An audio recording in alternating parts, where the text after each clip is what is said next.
আসসালামু আলাইকুম সম্মানিত আজকের ভিউয়ার্স। বাংলাদেশের যে একটা আপনার দ্বীনি ঠাকুর আছে, ইনি সবসময় মানুষের কাছে সত্যটা তুলে ধরার চেষ্টা করে। আমাদের মধ্যে যেমন ইসলামের মধ্যে কিছু হাক্কানি আলেম আছে, কিছু হাক্কানি আলেম সবসময় মানুষের মধ্যে সত্যটা তুলে ধরে। অকুল জাল হক ওয়াজাহাকাল বাতিল ইন্নাল বাতিলা কানা জাহুকা, সবসময় মানুষের কাছে সত্যটা পৌঁছে দেওয়া এটা জরুরি। অনুরূপভাবে হিন্দু ধর্মের, সনাতন ধর্মের যে দ্বীনি ঠাকুর আছে, ইনিও আপনার প্রত্যেকটা মানুষকে সঠিক জিনিসটা বোঝাতে চেয়েছে। হিন্দু ধর্মে বা সনাতন ধর্মকে আমি খারাপ বলছি না, বা আমি তাদের কটূক্তি করছি না, কিন্তু তাদের ধর্মের যে মানুষ ভুল কনসেপ্ট আছে, সেই ভুল কনসেপ্টগুলো যখন সাধারণ মানুষকে বুঝিয়ে দিচ্ছে, তখন এক শ্রেণীর সনাতন ভাইরা তার প্রতি ক্ষিপ্ত।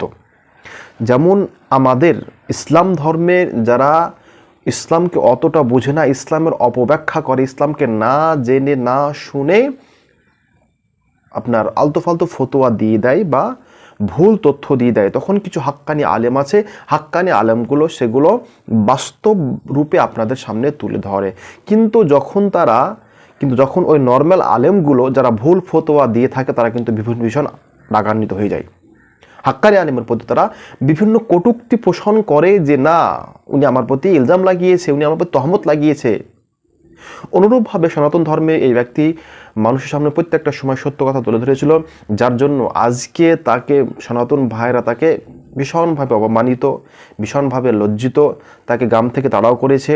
তাকে একটা যে সভায় দাওয়াত দিয়েছিল, ইনভাইট করেছিল একটা মঞ্চে, সেই মঞ্চ থেকে একদম পিটাতে মারতে আপনার তাকে সেই মঞ্চ তাড়া করেছে। সম্মানীয় বিজয়, প্রত্যেকটা ধর্মেই কিছু মানুষ সত্যর পথে চলে, কিছু মানুষ বাতিলের পথে চলে।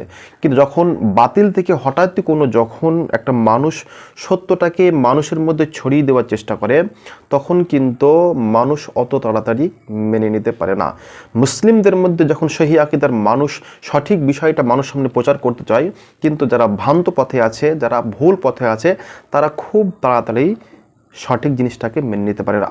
অনুরূপভাবে এই আপনার দ্বীনি ঠাকুরের বিষয়টাও যারা অনবুঝ, যারা হিন্দু শাস্ত্রের ধর্ম সম্পর্কে অত বোঝে না, আপনার হিন্দুদের কি নিয়ম কানুন, তাদের কীরকম কি, যখন তারা বোঝে না, তখন তারা এই শিক্ষিত মানুষদের প্রতি ক্ষিপ্ত হয়। অনুরূপভাবে এই ব্যক্তির প্রতি মানুষ ক্ষিপ্ত হয়ে গেছে।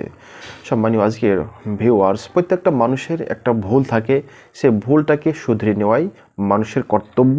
কোনো মানুষের প্রতি চড়াও, কোনো মানুষের প্রতি ক্ষোভ, কোনো মানুষের প্রতি আপনার রাগ চড়াও করা, এটা কোনো একটা শিক্ষিত সমাজ বা শিক্ষিত মানুষের কাজ নেই। আমাদের ধর্মের মানুষেরাও যখন সঠিক কোনো বিষয় নিয়ে আপনার কী করে মানুষের সামনে তুলে ধরার চেষ্টা করে, কিন্তু হাক্কানি আলেমদেরকে এইভাবে সমাজের মধ্যে মার খেতে হয়, অনেক সময় অপমানিত হতে হয়, অনেক করতে হয়।